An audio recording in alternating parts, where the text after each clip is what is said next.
All right, guys, this is the review for an upcoming 5B test.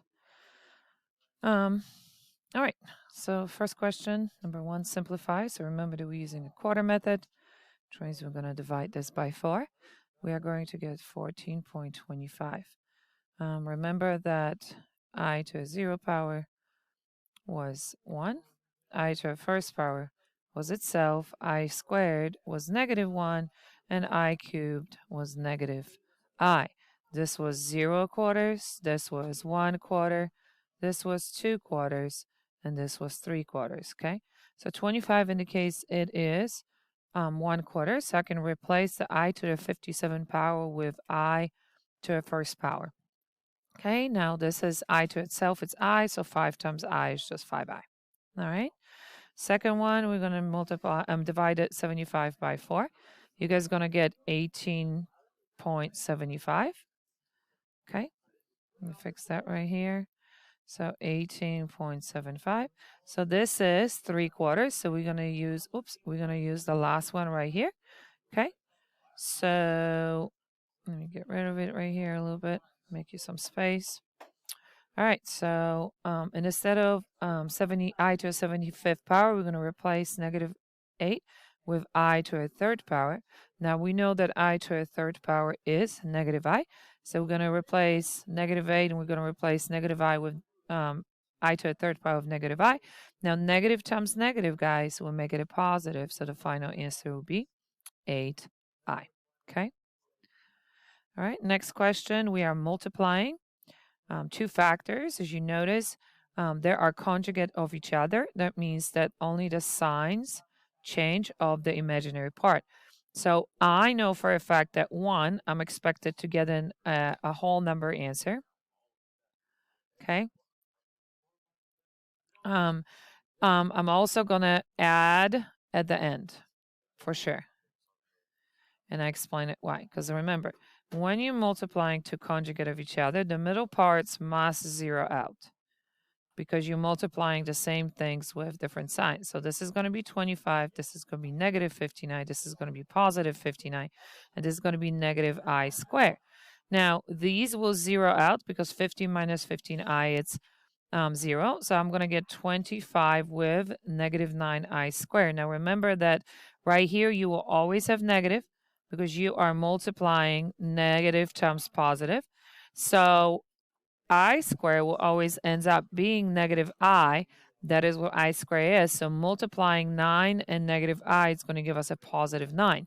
So again, this at the end will always be an addition. So the whole number is 34.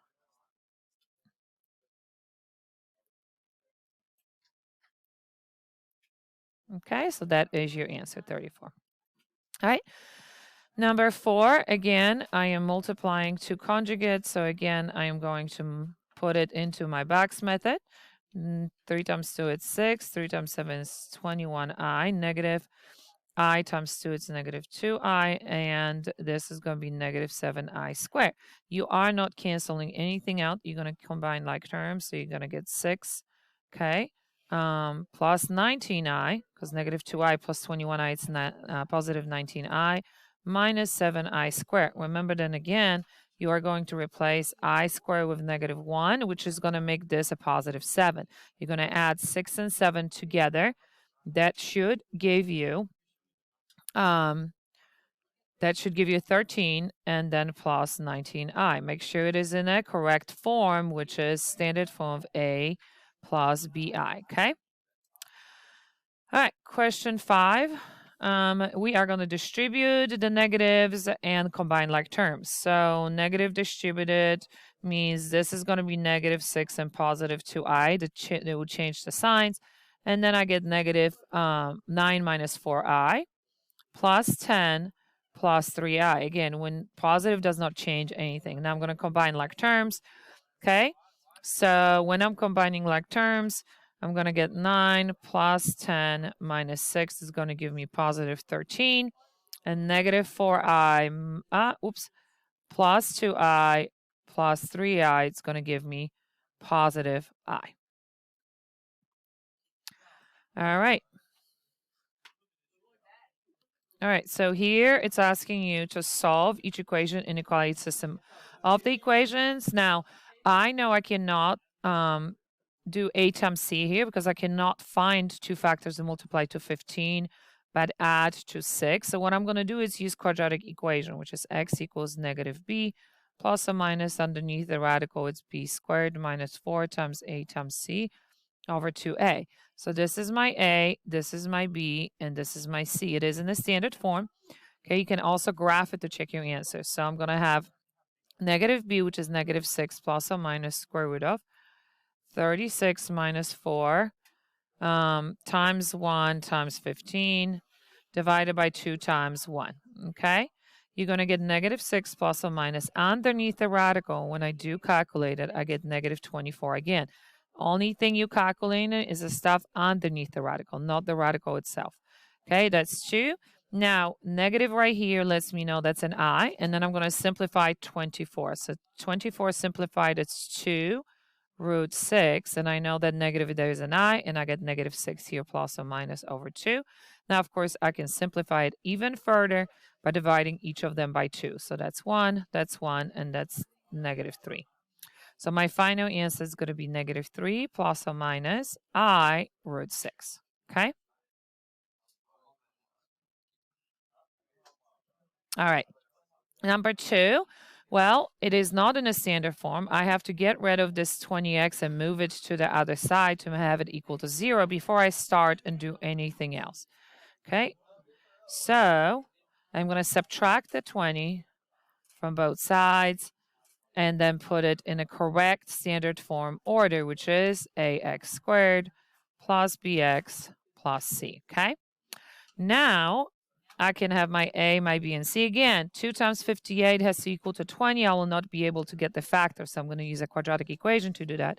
So I'm going to get negative 20, all right, plus or minus square root, negative 20 squared, minus 4 times 2 times 58.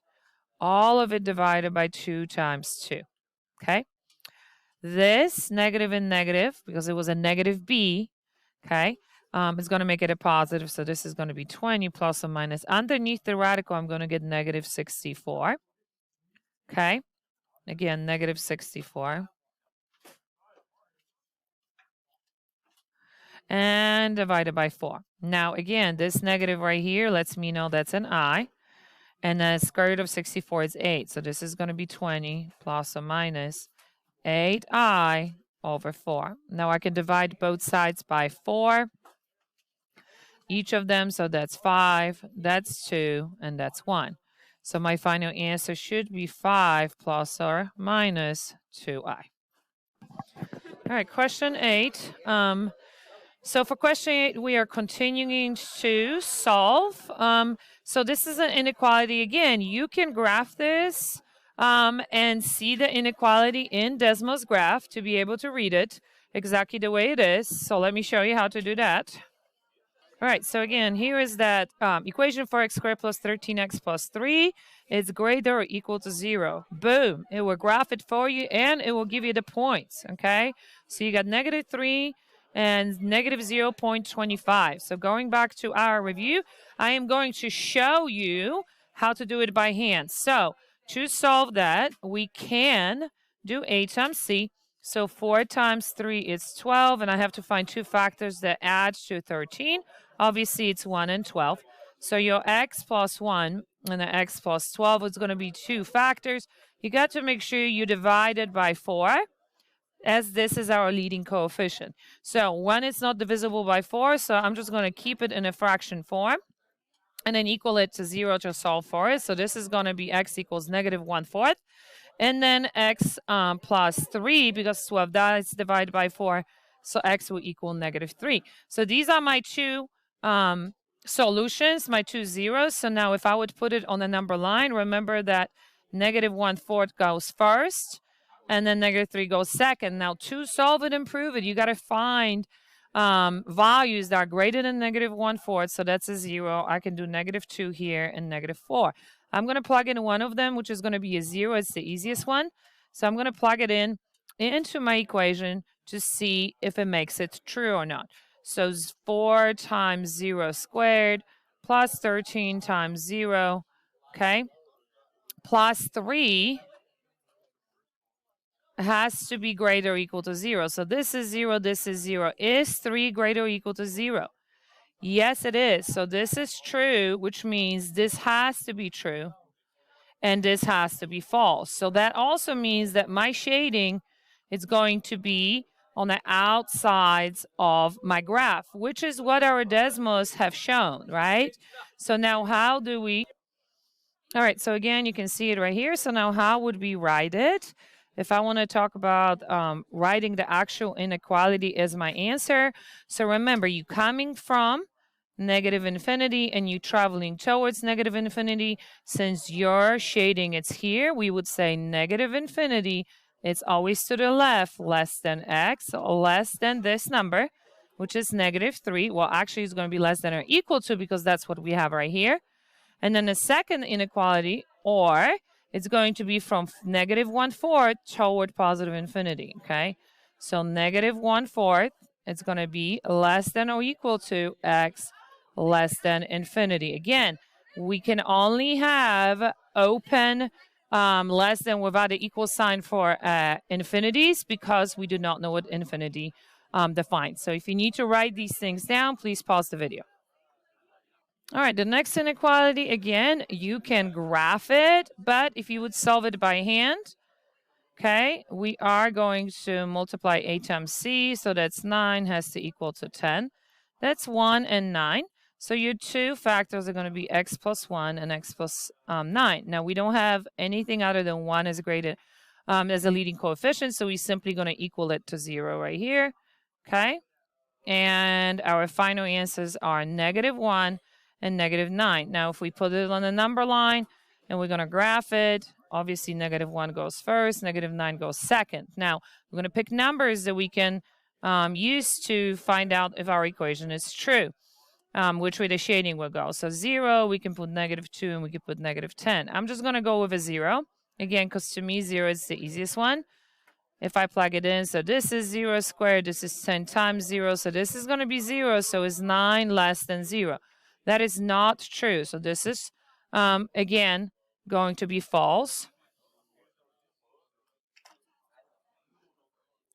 So that means this has to be false. So the true statement would be here in the middle, okay? Now, again, you can go ahead and graph it and make sure that you are checking. So you got x squared.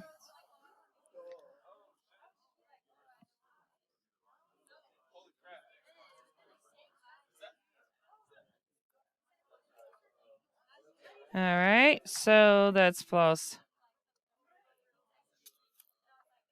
Sorry, don't know what happened.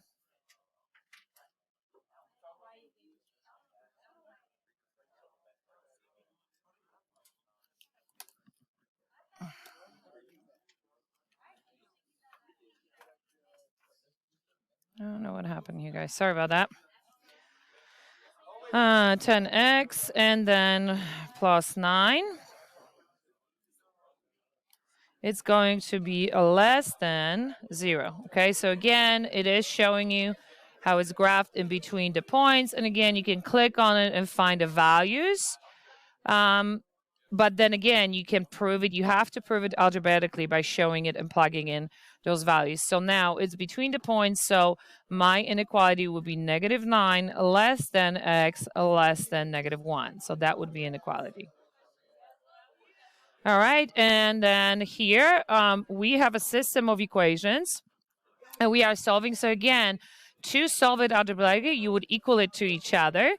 To check your answers in Desmos, you would see where the two functions cross each other, okay? So solving it algebraically, I would equal two functions to each other. So I got 4x minus 8 now equals -x squared minus 10x plus 12. Now, to combine like terms, I would move everything to one side. I'm going to move the right side to the left.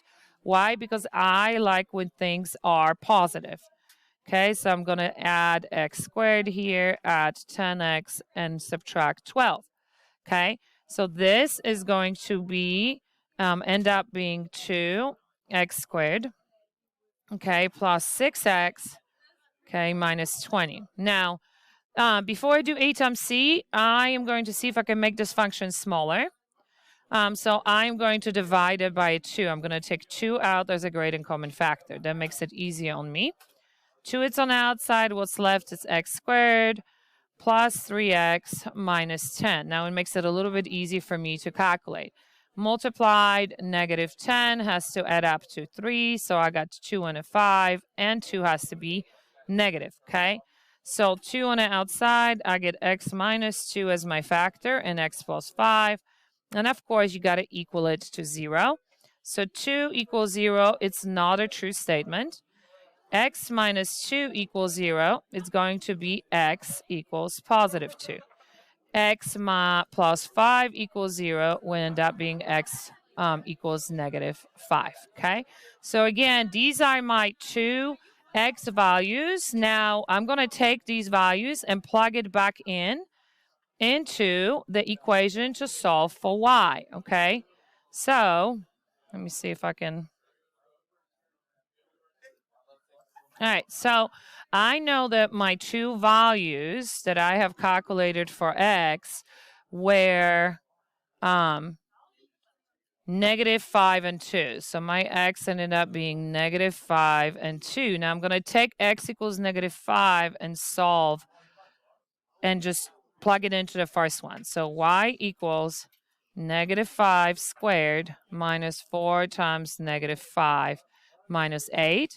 Y will equal 37. Okay, now I'm going to take the second value of the x, which is 2, and plug into the same equation. It doesn't matter which one.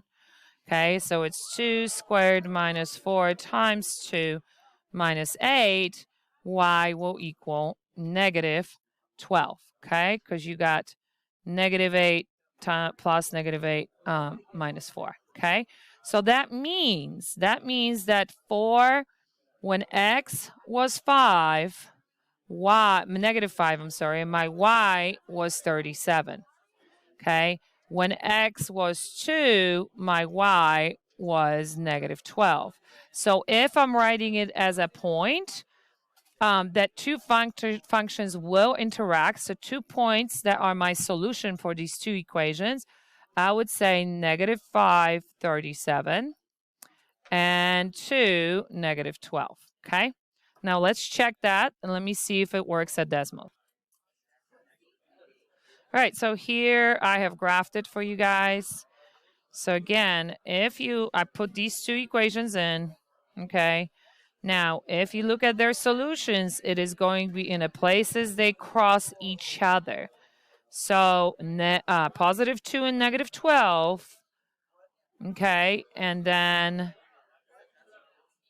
negative 5 and 37, which is exactly what we have solved for, okay? So if you need to pause this and write it down, please do so.